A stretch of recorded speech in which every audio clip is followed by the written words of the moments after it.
Gosh darn it, none of the evidence on why Daynen does not show up to class makes any lick of sense. If only there was a novel written in 1953 with all of the answers to my many questions. Wait a minute. With this novel, I can finally figure out why Daynen does not show up to school. Let's first review the tapes. What does Mildred mean when she calls the TV her family? Mildred refers to the television as her family because she spends most of her time at home watching TV. She feels comfortable and safe at home because she associates the people on the parlor TV to be people that are always there for her, unlike her husband Montag, who is often distant and doesn't find her beautiful or worth his time. Mildred calling the people on her TV her family reflects the loneliness she feels on a regular basis, which has led her to taking drugs and overdosing multiple times. In a study conducted by Bruce Alexander at Simon Fraser University, rats in solitary confinement exhibited taking heroin to the point of death, compared to rats living in social settings who, when given the opportunity, would rather drink water. This led to a theory developing that social isolation contributes heavily to drug usage and addiction.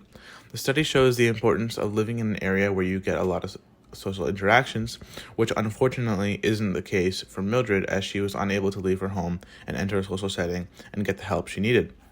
Now, bringing it back to the man or myth, another hypothesis we have is that Daynen may be exhibiting some of the same feelings as Mildred due to his lack of attention at school. I mean, he wouldn't just skip school, right?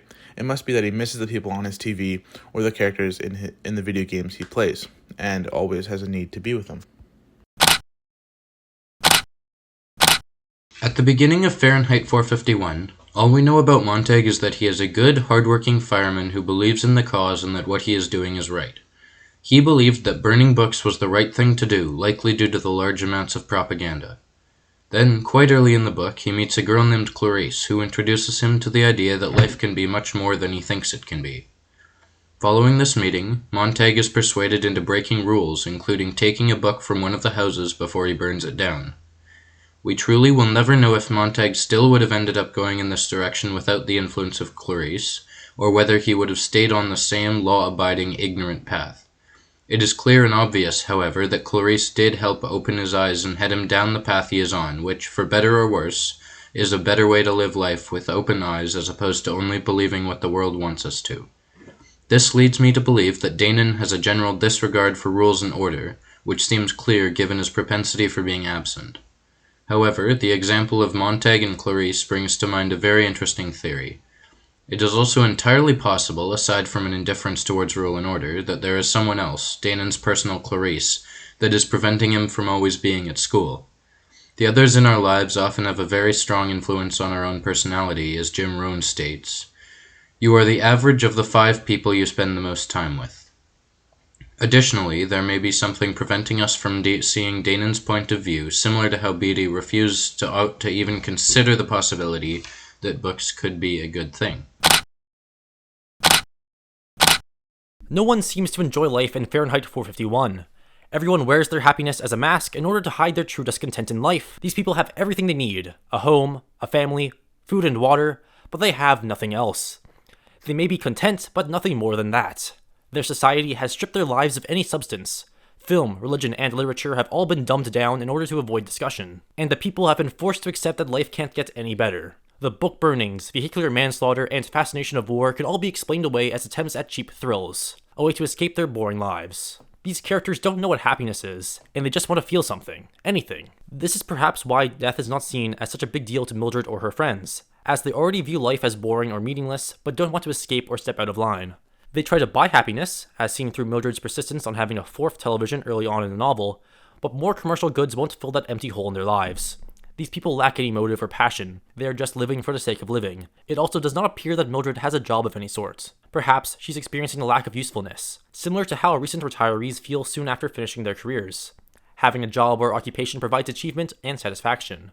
So when that's gone, we can feel as if our lives are meaningless. Mildred and her friends all need to escape their current lives. Just a smidge of meaning, hope, or discovery could turn their lives around, just like it did to Montag. But they were too afraid to follow his lead. Mildred had the opportunity to achieve happiness by joining Montag, but she refused to believe that her life could improve. Maybe Daynen also accepted that life can't get any better, and is refusing to enjoy what little time he has on Earth. If he could only escape that ugly cloud in his mind, he might be able to regain his passion, his meaning, his yearn for adventure, and perhaps he would return to school.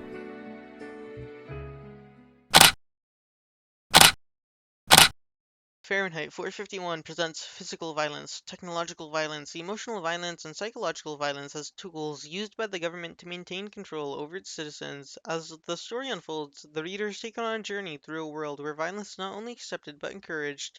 The government's use of violence as a means of control is a stark reminder of the dangers that unchecked power has. The characters in the book are forced to navigate this violent landscape, often at a great personal cost. Violence is prevalent in both physical and emotional forms, from the destruction of books to the burning of homes and even the brutalization of citizens. Violence pervades every aspect of this dystopian society. This theme is an all too real reflection of modern day issues such as censorship, political unrest, and social inequality. Just like in the novel, governments today often use violence as a means to suppress dissent or silence opposition. Meanwhile, hate crimes continue to be a significant problem in society, as well as domestic incidents that occur behind closed doors. While we may not have firemen setting fires to homes or physically destroying books, the general trend towards silencing voices through violent acts remains just as concerning now, as the society is designed in a way that people are afraid to communicate their thoughts or feelings.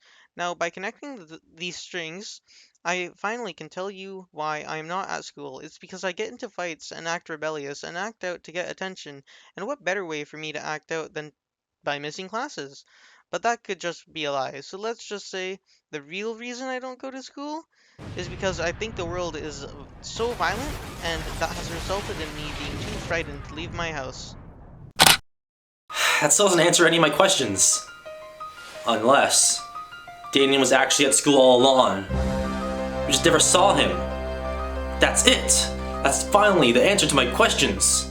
Thank you, Fahrenheit 451, and your knowledge on modernization and technology, violence, dissatisfaction, and rule and order. Without you, this case would never have been solved.